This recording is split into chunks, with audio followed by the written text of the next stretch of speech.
at the planning stage and went all the way through to the recommendations and to the implementation. And what was it? Was there a good commitment from the legislature and the governor for funding this kind of activity? A bit different in Florida than in Texas. In Florida, they have the water management districts, and the water management districts have taxing authority. And so the water management districts were actually able then to have the resources to support the process and to support the staff to actually develop the criteria.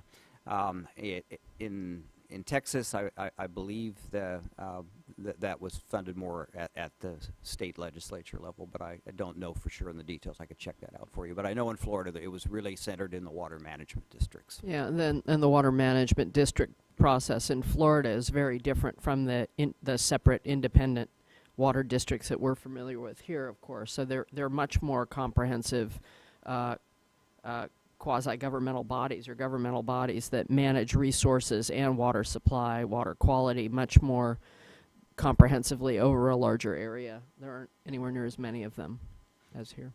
Yeah, I mean, the one thing I'll say, both Florida and Texas committed strongly to outside peer review of their process. And so that if you go, for example, to the Southwest Florida Water Management District's page, you'll see the report generated by the staff. You'll see the comments that were made on that. And then you'll also see usually a peer review report by an external group of scientists that were asked to then review those recommendations, usually on a river by river or large spring by large spring or estuary by estuary basis.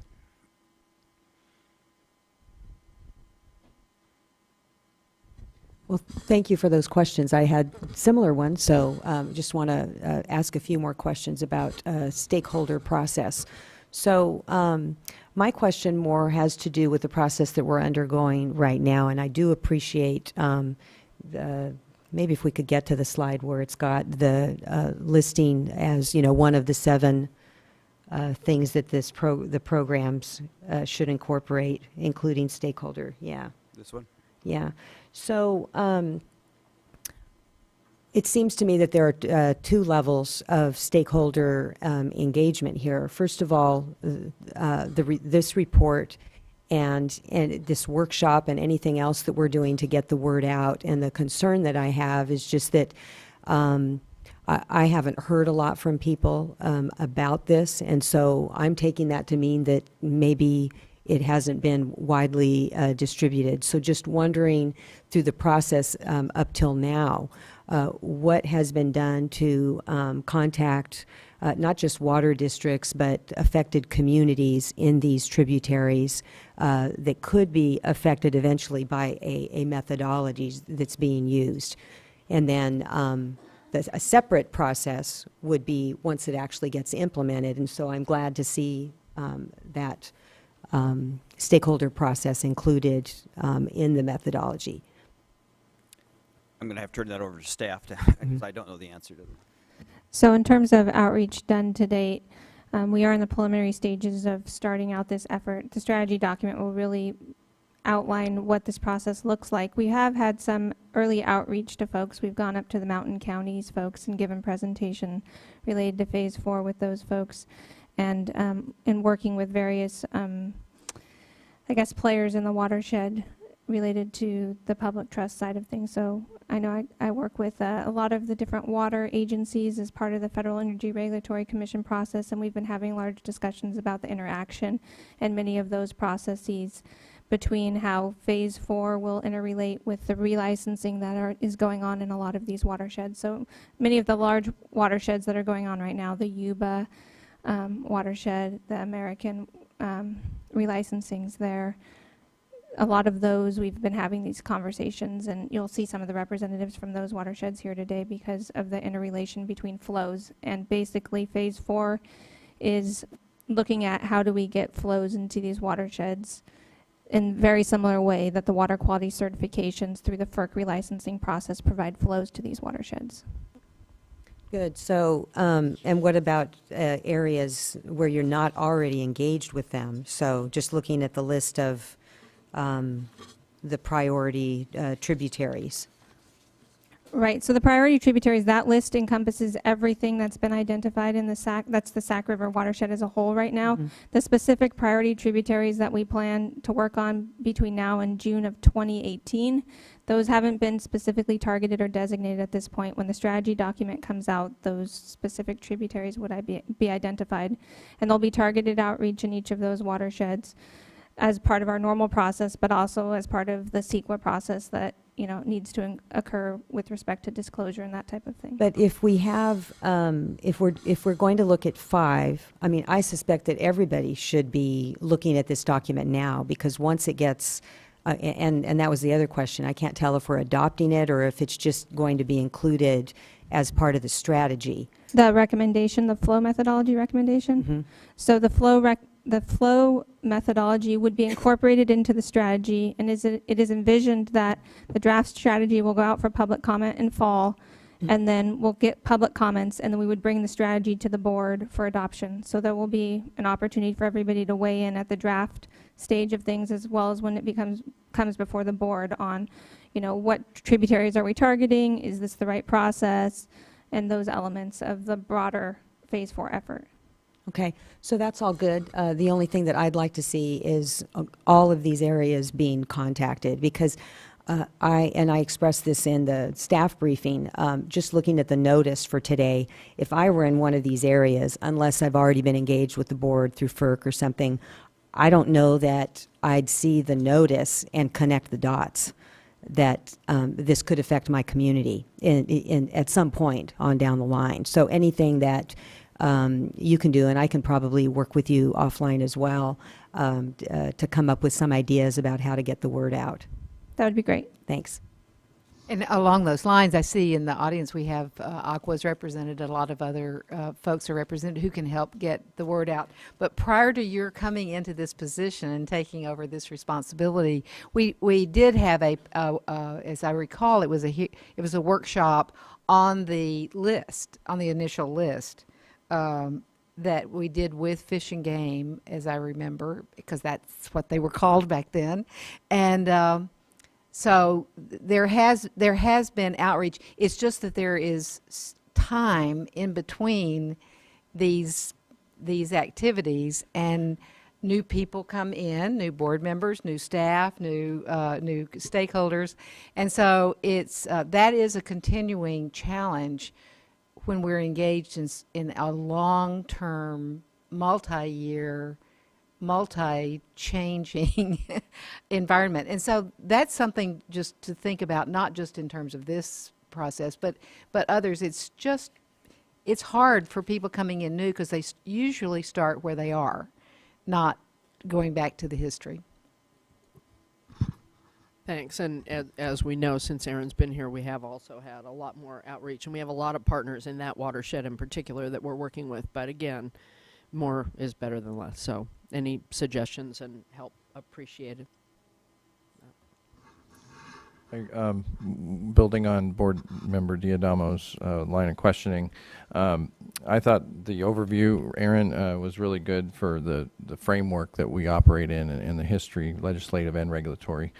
There's one slide on the policies for water quality control, where that's one of those, a lot of details, a lot of angels and devils.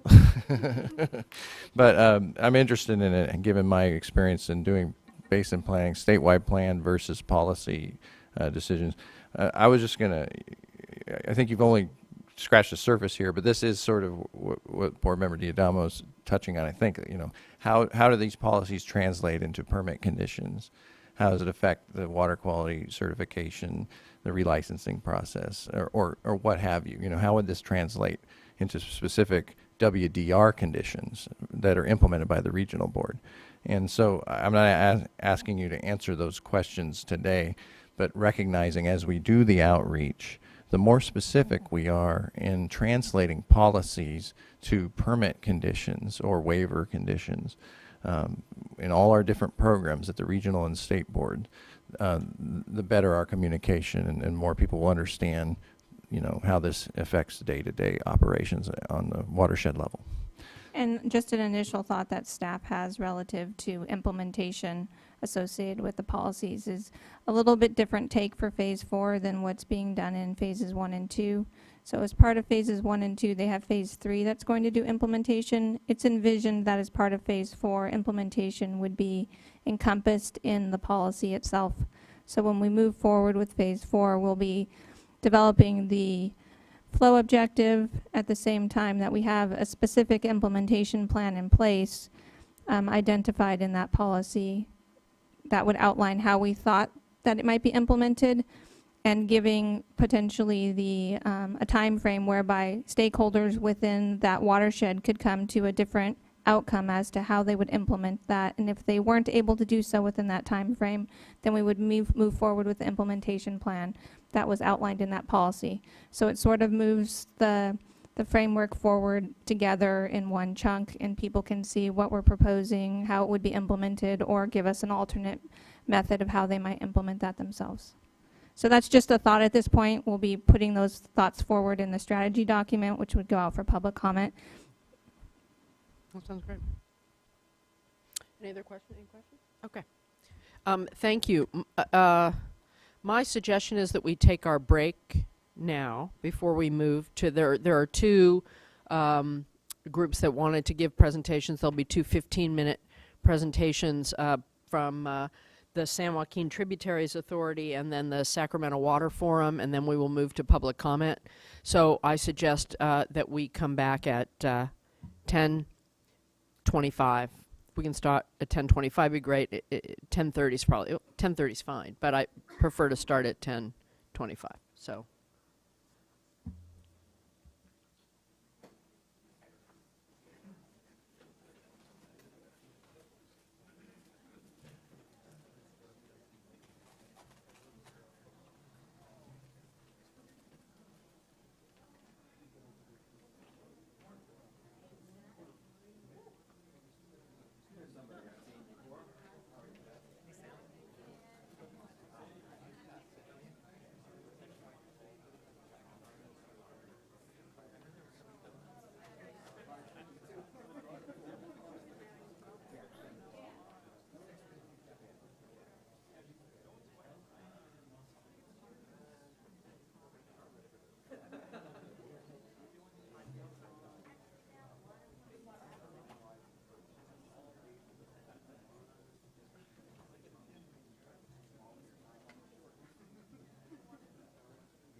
I wonder how they say it.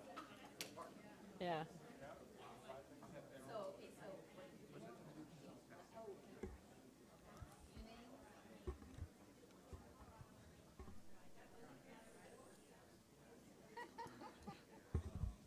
Good morning.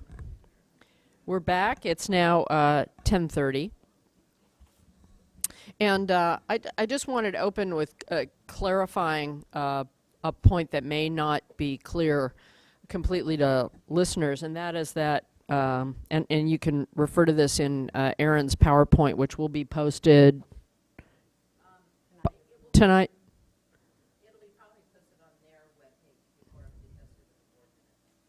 Oh, okay. So it'll be posted eventually on our website, but if you go to the water board and punch in, what words would we punch in? Well, the Bay Delta page, but there are a lot of things to sort through.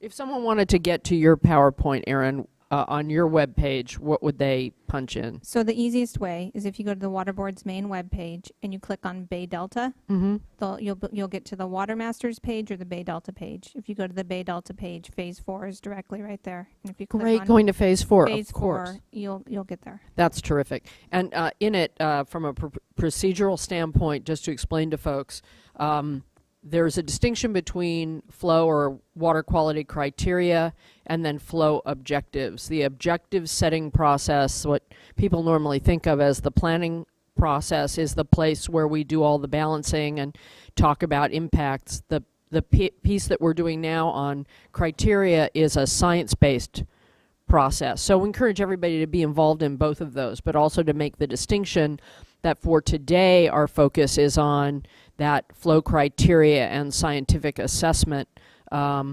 how to set the criteria we would use, from which we would later do the balancing of the variety of beneficial uses in a given water course. This just helps define what it is that the fish part of that need. Okay, not a technical way to explain it, but hopefully that'll be helpful from a practical level for the folks who are listening or the folks who are speaking. All right, now we will turn to, this is the sciencey part, as John Colbert, or as Colbert would say. Let's turn first to the San Joaquin Tributaries Authority. Nice to see you both. Thank you. I'm take it away. Great. Good morning, Chair Marcus and board members. Valerie Kincaid here today representing the San Joaquin Tributaries Authority, and I'm with Doug Demko from Fish Bio, who's also speaking on behalf of the authority this morning. I have a few process slides at the end, and Doug's going to take the biological technical piece up front, so I will let him get started with that. Great. Thank you. Good morning. I appreciate the opportunity to be here again today, although I much prefer when I see you guys out in the field as opposed to here. Much less stressful, but I recognize this is definitely a necessary evil. I only brought about 5 or 6 slides today, so it's kind of a broad overview. It's not too technical in nature. So I should get through it in a few minutes, and then Valerie will take over with some of the process-driven stuff. So number one, to start out with, the 4 priorities or the goals that you set, I think were great. Definitely scientifically defensible is key. Anything that we do to adopt any methodology that we do to adopt new flow criteria, first and foremost, it's got to be scientifically defensible.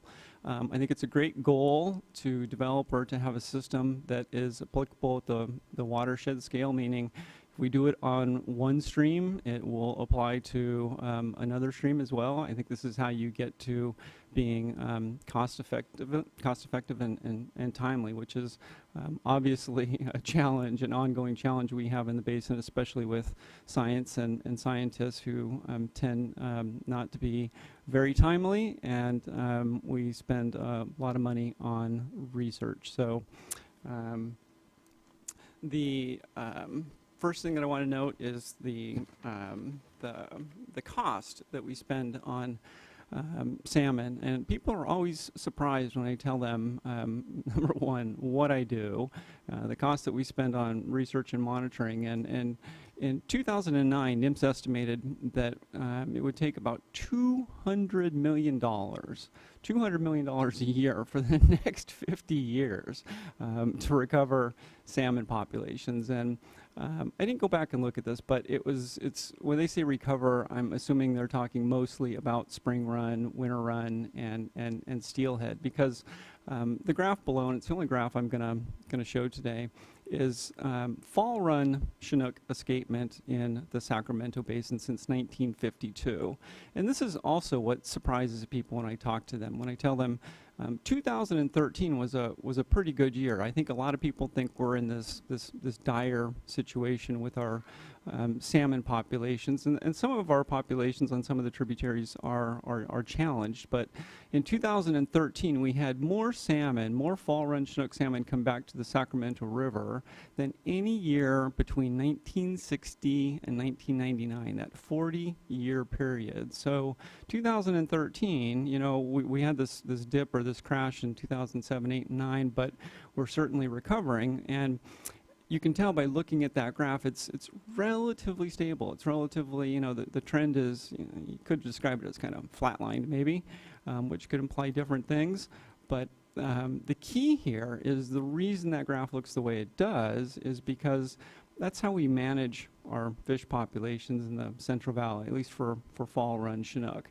The more fish that we produce out of our tributaries, the more fish that survive and go to the ocean, the more fish end up getting harvested that year. So although, you know, one of the contentious items that we have in the San Joaquin Basin is the doubling plan. We're on the hook, state and federal mandate double the population, yet anytime we have a good outmigration year and there's a lot of fish in the ocean, what happens to them?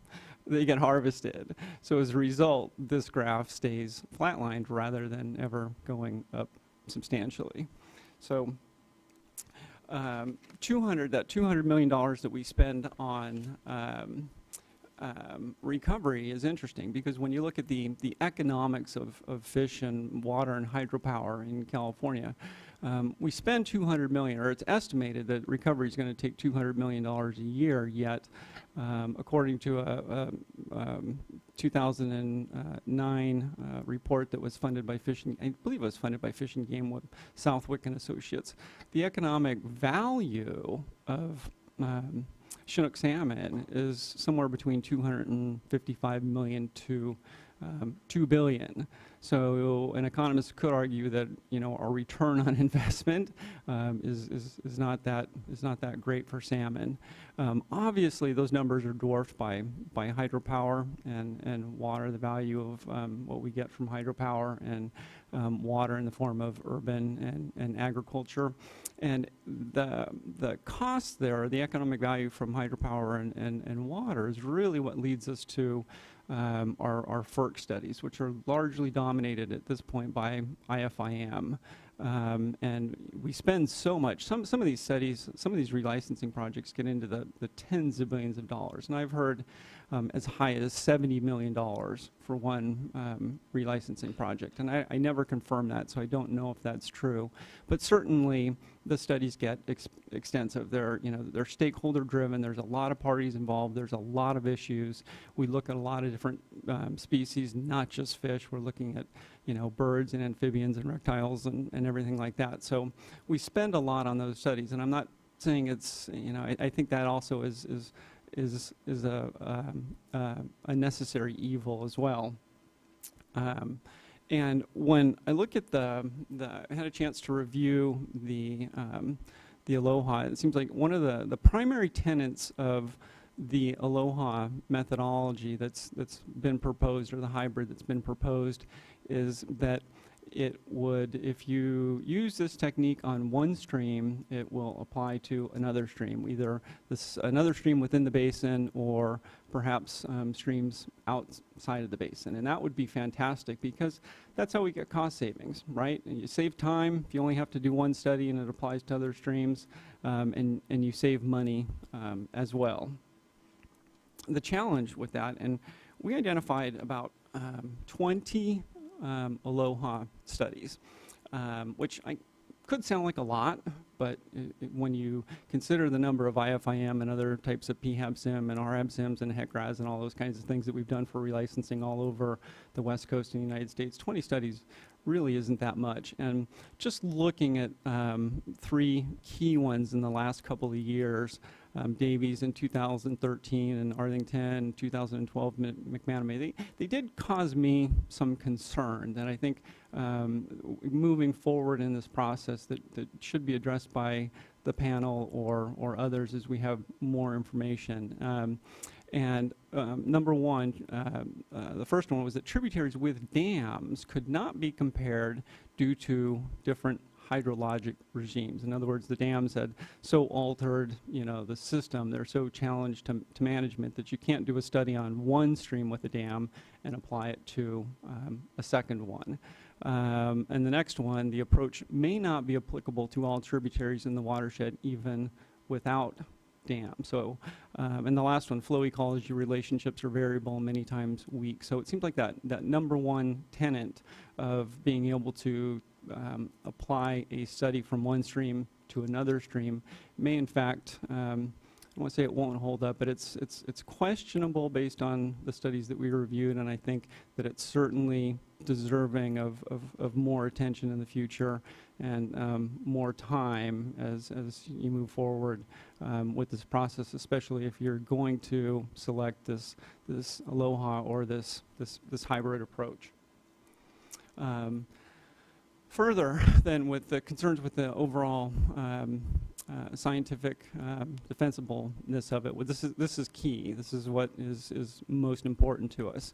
Number one, justification for revising the thorough, collaborative, and more common IFIM method to me is still questionable. I'm not sure if I missed it or if that just wasn't thoroughly reviewed or communicated yet. I'm not understanding if we've decided that IFIM is broke and we need something different. We identified 38 FERC studies, and there may be more, but 38 FERC studies in the Central Valley on 23 different Central Valley tributaries. So this is kind of like the standard that we use, and I come at this from a fisheries perspective as a fish biologist. So standardization is kind of the key. If we've been long proponents for years of standardize our sampling methods for fisheries, such as rotary screw traps, which you guys have seen, or fish counting weirs. We use the same techniques on all the tributaries, and that makes those results more applicable or more comparable among different tributaries. And it's not perfect. It doesn't mean that there's some challenges there as well. But basically, standardization, I think, is a good thing in science. So that would be the first question that I have. Number two would be the application of Aloha, this hybrid method on West Coast streams, especially regulated streams, seems questionable. And I say West Coast because I've heard a lot of talk about, South Africa was new to me today, but Florida and Texas, where I think this technique was developed and used a lot. And I don't know, I may have missed it, but I don't know that there's a lot of salmon in Florida and Texas. And salmon is kind of the species that drives management. And I don't think the geography there is comparable to what we have in California. I just spent last week in Florida, and I didn't see a mountain. The only one that I know of is Space Mountain. I don't think that applies to what we're talking about here. Further, the new hybrid methodology seems question or contradictory to being scientifically defensible in some ways, because just because something's new, it doesn't mean that it's not scientifically defensible, but it just makes me question. It's new, and it's a hybrid approach. It's a combination of IFIM, as I understand it, that we've used before, and this Aloha. So we're going to take components of both. And I just worry that rather than really starting out with something that's truly scientifically defensible, what we're doing is we're making it contentious and questionable. Doesn't seem like it's something that we can just bring in and you know, make it work. It seems like there's going to be, as more people become aware of this and as we move forward with it, it might be more contentious, and therefore it won't be cost effective, and it won't be timely. That's a concern I have. And I think also the report that the panel prepared was, I think, well done. It was very readable. There were a lot of positive things there, but I think there still needs to be some detail. We will be responding in writing in the next month with some more of our detailed concerns, but even still moving forward to the next step to really be able to provide good technical feedback and review on the methodology. It would help to the next step being a study plan that identifies a specific river, a specific watershed, and then more details on the 7 or 8 steps that that were outlined in the initial report. So those are my initial comments, and I'll let Valerie talk now about the process and address questions as we have time. So thank you. Thanks. So the SJTA asked me to provide the State Water Board with comment on how the report relates to and how it figures into the larger context of setting public trust flows. So I'm going to go through a couple slides and some steps on that and describe how where this report plays into the larger process. I'm starting with step 1, but that first sentence on this slide I think is fairly important to remember, and it's a good kind of foundational context. Public trust flows, they are the reallocation of existing use, okay? So it is not a new use, it's not a new appropriation. By definition, it is the reallocation of water from an existing beneficial use to protect public trust uses. So I guess for me, that provides a little bit of context on why it's such a involved and exacting process. The collection of information to support the weighing and balancing of the uses is fairly significant. So the first thing that you would need to do at a very high level, and Aaron talked a lot about this, but I guess my slides are a little bit more linear of how I think you can kind of crunch down and make the decisions from a top-down level. The first thing you have to do is obviously identify public trust uses and identify existing beneficial uses. That's pretty basic. Assuming that that we've identified public trust uses and that we've identified fish species as needing further protection, the second step would be identify the specific species that require protection. Obviously, not all species need the same thing. Dr. Dom talked a lot about that, the difference between the species and if they need similar things or different protection mechanisms to help the fish species. So the third step is identifying the method of protection. So you look at all the ways you can protect the specific fish that you've identified as needing protection. And you can see that flow is certainly one of those methods.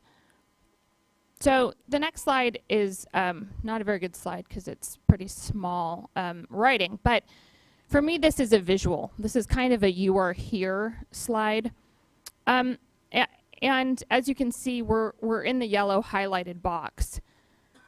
And I think that the concern that we have at this process so far is that we're starting with a fairly small piece of the puzzle. And I think that creates a lot of difficulty in the process. And so the next slide is just talking about the existing challenges that creates and some suggested solutions. I hate to just poke holes in a process and not provide some suggested solutions. So the existing challenges of how this process so far has been developed is that the current process focuses on, like I said, I mean, back to the slide, a really small piece of the puzzle at the bottom. And for people who are more linear thinkers, it seems like a comprehensive solution would be that you would start at the top and work your way down and make really good focused decisions in that matrix to get to flow at some point, or perhaps not, depending on the decisions you make earlier. So we would certainly recommend looking at this process from a more top-down rather than bottom-up approach. The second challenge is that flow is inherently a very difficult tool for many reasons. One, there certainly is a connection to survival. We can all fight about that, but it is certainly less direct than other connections. And then the process of reallocating water rights. We kind of have taken the most contentious part of all of those decisions that you saw on that decision matrix, and not only have we started at the bottom, but we've taken the most difficult piece of that on first.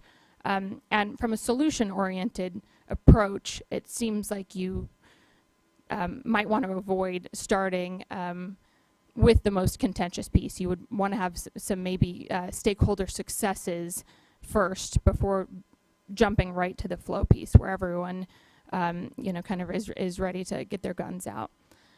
So I guess the solution suggestion there is choose tools that are more directly related to survival, predation, and harvest, as Doug talked about. You'll be able to see those numbers reflected to survival. So the step that's not on here because it's for later is, of course, this weighing and balancing of existing uses and this protection of public trust uses. And when it gets to that weighing and balancing, the causal connection between flow and protection, or predation and protection, or harvest and protection, will weigh in. I mean, at that point, how much flow it takes to benefit survival at X percent compared to an existing water right will need to be tighter if you're going to require a reallocation of flow for public trust purposes. So the tighter that causal connection, the more success you're going to have in a weighing and balancing arena. So that's where that solution comes from. The second solution is perhaps choosing tools that are not as contentious and more streamlined than the reallocation.